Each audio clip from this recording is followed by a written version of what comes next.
여러분 혹시 이런 경험 있으신가요? 누군가에게 심하게 화가 났는데 정작 그 사람은 왜 화났어? 라고 물어봐서 더 열받은 적.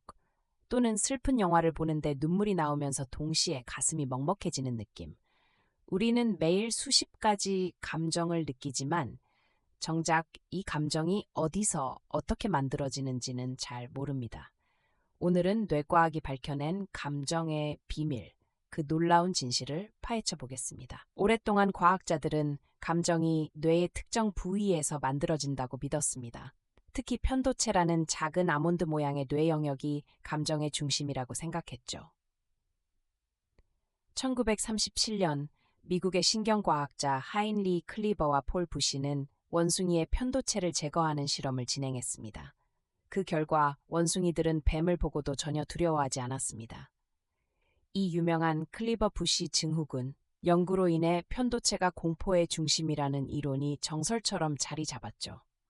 하지만 2012년 아이오와 대학교의 연구팀이 양쪽 편도체가 완전히 손상된 SM이라는 환자를 연구하면서 놀라운 사실을 발견합니다.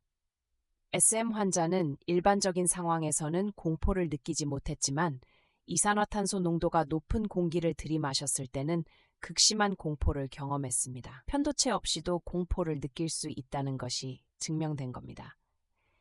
이 연구는 네이처지에 게재되며 감정에 대한 우리의 이해를 완전히 뒤집어 놓았습니다. 그렇다면 감정은 정확히 어디서 만들어지는 걸까요? 2017년 노스이스턴 대학교의 리사 펠드먼 베럿 교수는 혁신적인 감정 구성 이론을 제시했습니다. 그녀의 연구에 따르면 감정은 뇌의 한 곳에서 만들어지는 것이 아니라 뇌 전체 네트워크가 협력해서 구성하는 것입니다. 마치 오케스트라가 하나의 음악을 만들어내듯이 말이죠. 구체적으로 살펴볼까요? 여러분이 어두운 골목길에서 갑자기 큰 소리를 듣는 상황을 상상해 보세요. 이때 뇌에서는 어떤 일이 일어날까요? 먼저 청각 정보가 뇌의 감각 피질로 전달됩니다. 동시에 심장 박동이 빨라지고 손에 땀이 나는 등 신체 변화가 일어나죠. 이 신체 감각 정보는 섬엽이라는 뇌 영역으로 전달됩니다. 그리고 여기서 핵심입니다. 뇌는 과거의 경험과 기억을 바탕으로 이 모든 정보를 통합해서 이것은 공포다라고 해석하는 겁니다. 그런데 여기서 반전이 있습니다. 같은 신체 반응이라도 상황에 따라 완전히 다른 감정이 될 수 있다는 거죠. 1974년 컬럼비아 대학교의 도널드 더턴과 아서 아론은 유명한 흔들다리 실험을 진행했습니다. 높이 70m의 흔들리는 다리를 건너는 남성들은 심장이 빠르게 뛰고 손에 땀이 났습니다. 이때 매력적인 여성 실험자가 나타나 설문조사를 부탁했죠.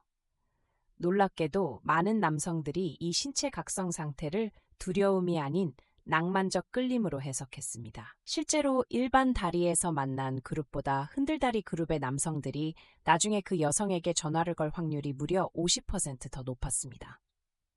2015년 서던 캘리포니아 대학교 연구팀은 fMRI를 사용해 사람들이 감정을 느낄 때 뇌의 어느 부분이 활성화되는지 대규모로 분석했습니다. 연구 결과 공포, 분노, 슬픔, 기쁨 등 서로 다른 감정을 느낄 때 활성화되는 뇌 영역의 패턴이 생각보다 훨씬 많이 겹쳤습니다. 즉, 특정 감정을 담당하는 감정 버튼 같은 것은 뇌에 존재하지 않는다는 뜻이죠. 그렇다면 실생활에서 이것이 왜 중요할까요? 2018년 하버드 의대 연구에 따르면 사람들에게 스트레스 받을 때 느끼는 심장 두근거림은 나를 각성시켜 더 잘 대처하게 만드는 신호라고 교육했더니 같은 스트레스 상황에서도 코르티솔 수치가 평균 23% 낮아지고 과제 수행 능력은 향상되었습니다. 감정을 어떻게 해석하느냐에 따라 실제 신체 반응까지 바뀐 것입니다. 그런데 여기서 또 한 번 놀라운 사실이 있습니다.